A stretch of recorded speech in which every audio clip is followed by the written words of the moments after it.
inside your bedroom. We stopped counting the days, lost in the rhythm.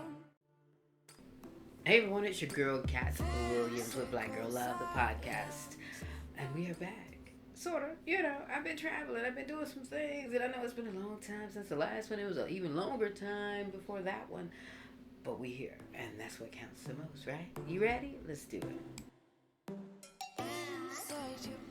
All right, y'all, we are back with Black Girl Love, the podcast. And here on Black Girl Love, the podcast, we talk about a lot of things.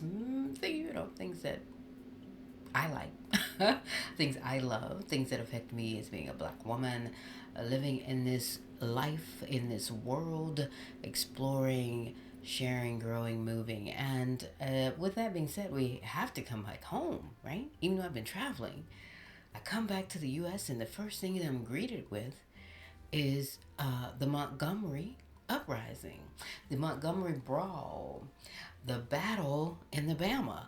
I watched that video, and I know it's old, y'all. I know it's been a few weeks, and the way news cycles around here, if you ain't talking about it the day of and the day after, you pretty much is reporting on old news. But that's okay, right? Because I'm old.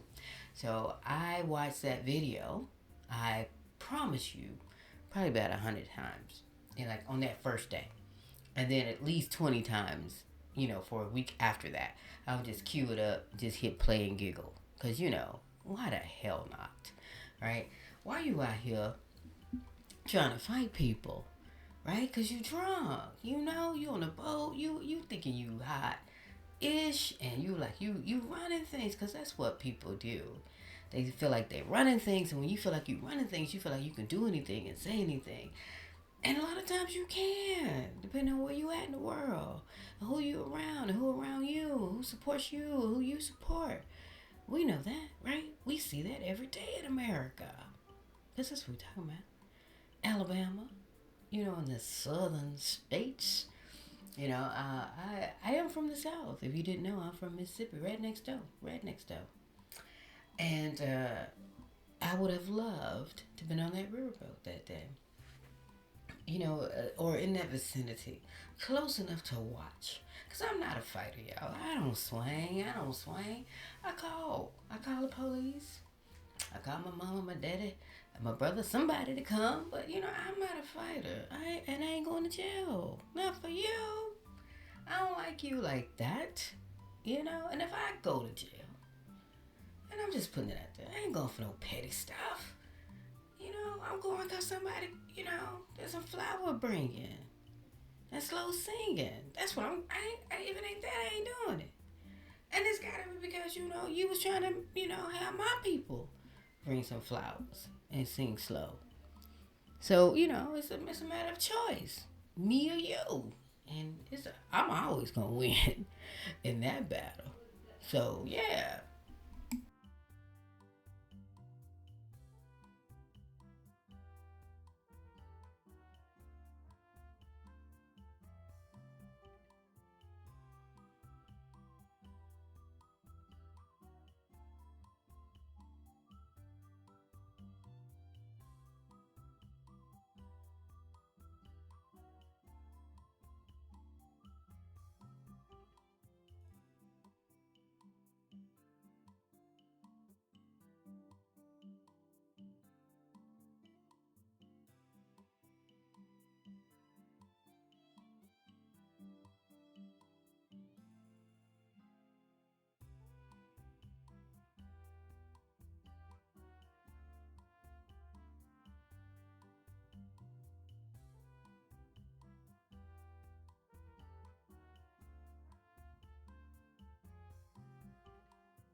With that being said, was I surprised that our people came to the support of our brother? Yes, I ain't gonna lie. I'm not gonna even pretend. Cause we sometimes, cause sometimes we don't perceive the situation the way it needs to be perceived, or maybe sometimes we're a little slow on the uptake. We don't know, you know. They brought us here and they separated us, right, on purpose, and there's a reason for that, and there's a reason why that still exists in this day. So this was a lesson, a life lesson for those who are not as aware of the history of America. Those who try to whitewash it, vanilla it up, pretend, even live in a bubble of their own choosing. And I get that. Sometimes it's easier for people to live in a bubble, right? But that bubble is not one that America supports for us, right? Realistically, even if you're rich, you live in in the streets where you've never even seen the streets before. You just riding on a cloud to get up there. There's always gonna be somebody who's gonna question who you are and why you're there, and if you should be there, all based on what? The color of your skin. And in this instance, we've heard everything. People have been arrested. The guy who got beat up, the guys who were beat up, in the end. And chair guy. We've made products, we've made T-shirts, we have really done as much as we possibly can, and I applaud us because black folks, we is nothing if not serious. In certain situations, sometimes you just need to not be serious. Like, what's the point? Why we got to be serious about everything, right? They saw, they reacted, and we made memes to make it all better, because it was fantastic. Like I told you, I watched it at least 100 times on the day. Somebody sent it to me, and I'm like, what? And at first I thought it was just a regular fight, and I ain't gonna lie, I like a good fight video. Because like I said, I'm not a fighter, but I'm a watcher. Anyway, so I watched it, and I was out with my mom, and I remember thinking, what is this? And then I watched it again when it all made sense, and I'm like, Lord, and I just started laughing, and that's like the reaction that everybody has is laughter for some odd reason. That, and I wish I was there, to swing a chair, a fist, a leg, an arm, splash a little water on somebody, and the young man that swam, come on. And then them brothers jumped off that ferry with their shirts off. Baby, when you see black men skipping with no shirts on towards you, you better run. They skipped to that fight. They was ready. And the dude with the chair, I don't know where he came from. Because, it was, videos were sliced together. But what made him think picking up a chair? The metal chairs and swinging. He had to hit everybody. But he did. And I'm not mad at him. He might do some time. I don't know. It's choices, right? Actions. You chose and you decided. And that's part of being an adult. And that's part of being black in America, You have to choose every day, decide every day. Do I walk out in this world in my skin and not be aware, or be aware of how people are going to perceive me? Can I walk in this mall? Can I walk in this store? Can I drive on a fancy street in my fancy car? And what is going to happen to me? What are the possible reactions to me just being black in America, right? In my bubble. And, I don't think people realize that, but they did that day wholeheartedly because it wasn't necessary. They could have just moved the boat like they were supposed to do, and we moved on with our life. But we know, the fact that they didn't move it, it wasn't a one-time deal. This was a matter of they thought they were better than the ferry full of black people. The ferry that was named Harriet.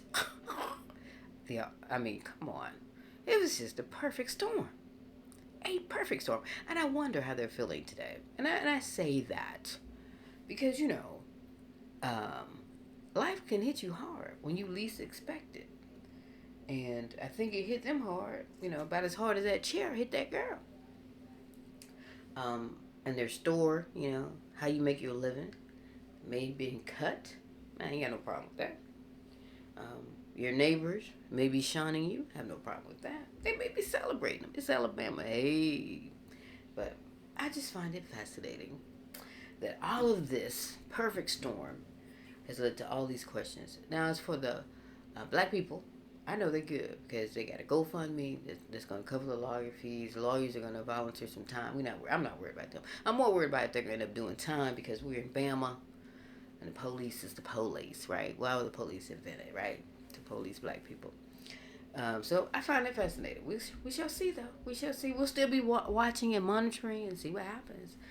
I'm giggling because, let me go watch that video again. And you should join me. Let's go. Inside your bedroom, we stopped counting the days, lost in the rhythm. All right, y'all, and that was part 1 of Black Girl Love. And as you know, here on Black Girl Love, we separate this segment just to make it easily digestible for you. So you can come back, leave, play a little bit, come back, all those things. This is part 2. That was a long way of saying that, wasn't it? And this one we talk about, I don't know, girl stuff, woman stuff. And I don't know what to talk about because I feel like, I do know what I want to talk about. A lot of people have been talking about being soft, and being in their soft girl era of living and things like that. And I find that fascinating, if only because I don't think like that. I do think in the terms of loving myself era. That would make sense to me. And I know it's all the same. It's just a way of who and how you're looking at it to make it work for you. And for me, soft girl doesn't work. But loving me, that works. That makes total sense to me. And right now, I'm doing that. Trying my best to love me as best as possible. Recognizing flaws and mistakes and giving myself so much grace, right? You have to. And I say that phrase a lot. Give me grace, or give them grace, or give her grace, give him grace. Because you have to. We approach people from a one-dimensional angle. We see them, the flat surface of them, right? And we judge everything based off of what we see, while not acknowledging that the view that we're looking at is filtered by our own life and our own struggles, right? And so if you've had a life where you've had a lot of struggle, I sometimes think that we tend to minimize other struggle, or we say it's not as bad because I had it bad here during this time frame, right? And so theirs couldn't have been as bad. And when we know, you really can't match horror stories, because there's always going to be someone out there who can beat you, because humans have unlimited capacity to be the worst things walking, talking, and breathing on this planet, right? So with that being said, I'm much, and I don't know if that's the right word, but I am a firm believer in giving those grace and recognizing I don't know where you come from. I don't know your footsteps. I wasn't with you from day one. So I can't judge you, and I don't want to. With all that being said, I am in my love me phase. Recognizing things about me that need improving.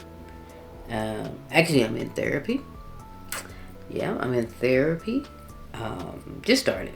So, no great therapy tricks and tips and stuff to give you. Just acknowledging my growth. I am also listening to myself a lot more these days. Just acknowledging. And I've always done that. But sometimes you turn off or you turn down the volume. And I'm not doing that anymore. Right now it's amplified. I'm really, like, there's a pipeline directly to me, a microphone, if you will, headphones even, where I'm listening to myself and recognizing things that I had sort of ignored for a few years.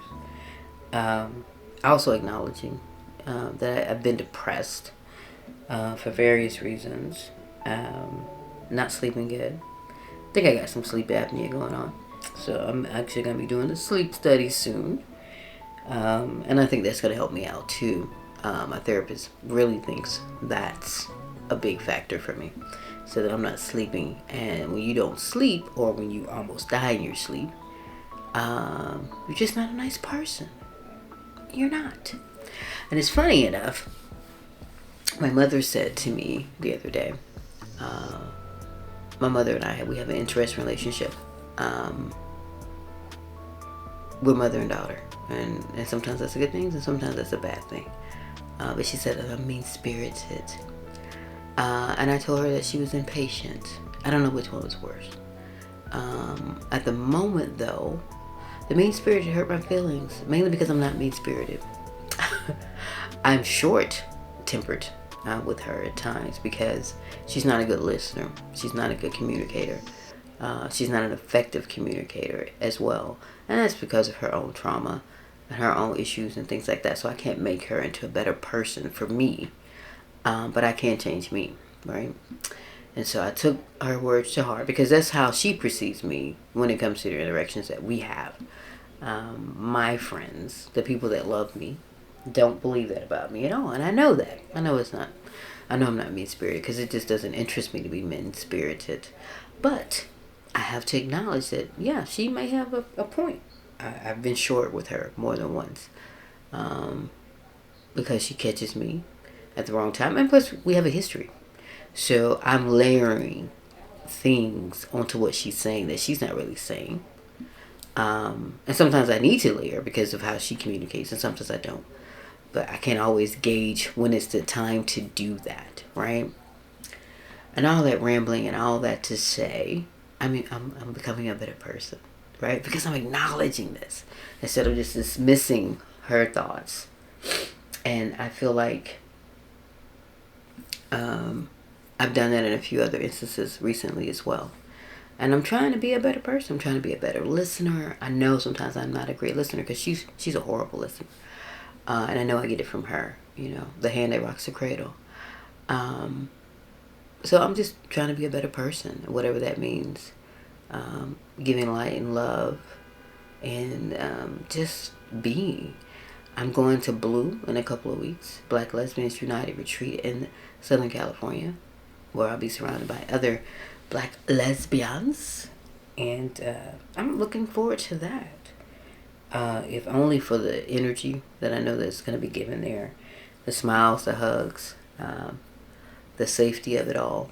Of being surrounded by that many women who, outside of being Black, we're also queer. And we're just hoping to have a good time. This will be the first time since COVID. And if you know me, I have Shades Retreat. Blue was in September, Shades was in April. And both are great experiences, but different experiences. And I've been, battling with bringing Shades back. But I'm just at a different point in my life, and I don't know if I can give it what it needs. Because I am not who I was when I started Shades Retreat. And that's a good thing. It's not a bad thing. It's a good thing. But Shades did give me energy every year and gave me room to grow. And I've missed it these last 4 or 5 years.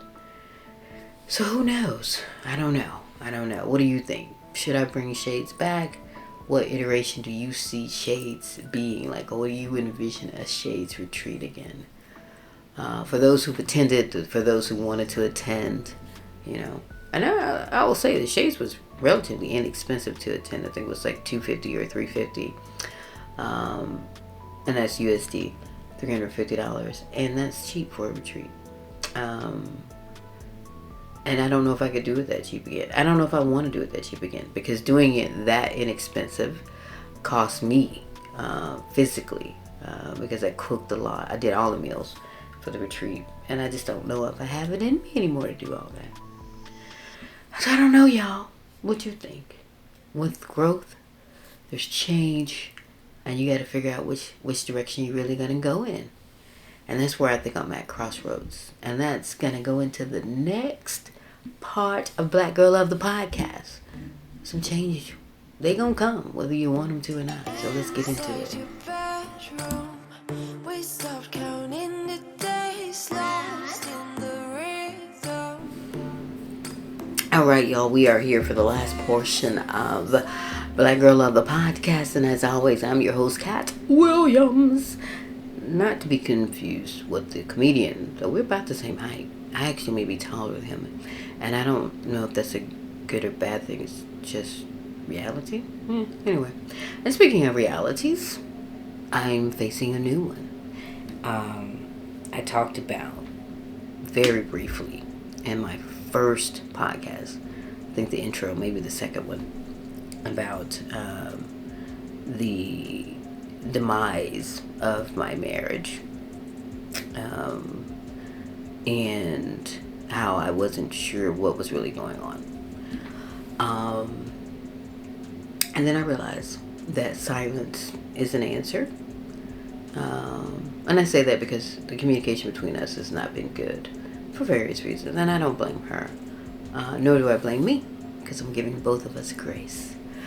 And this will probably be the only time I talk about it. So listen if you really are interested. And if not, move on with your life. Because I would move on. Because I am moving on. I realized the other day that silence is an answer, right? When you ask a question, ask a question, and the answer is nothing. And then you repeat that question, the answer is still nothing.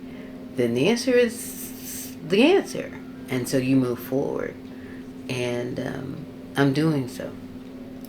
I've been in the U.S. for not quite a month right now, back in the U.S. And I'm ready to go. I'm ready to go for a lot of reasons. I had a grand time in Europe this summer. I had a beautiful time in Cape Town. Wouldn't go back too often though. And I have to do a whole another podcast about Cape Town and my experience there, my thought process there. Even though I touched on it briefly, I definitely want to do an in-depth discussion of that. And if you want to come on and talk with me about it, feel free. If you've been there, if you want to go, I think it'd be a great one to listen to and to join in on it. But getting back to the reality of it all, I'm leaving here again in a month or so for an extended period of time, leaving the U.S. And when I leave, I'm going to leave light. Does that make sense? Right? I'm going to leave light. Lighter than when I came upon this journey. Lighter than I started this journey a few months ago and even a year ago. Because it's been a year.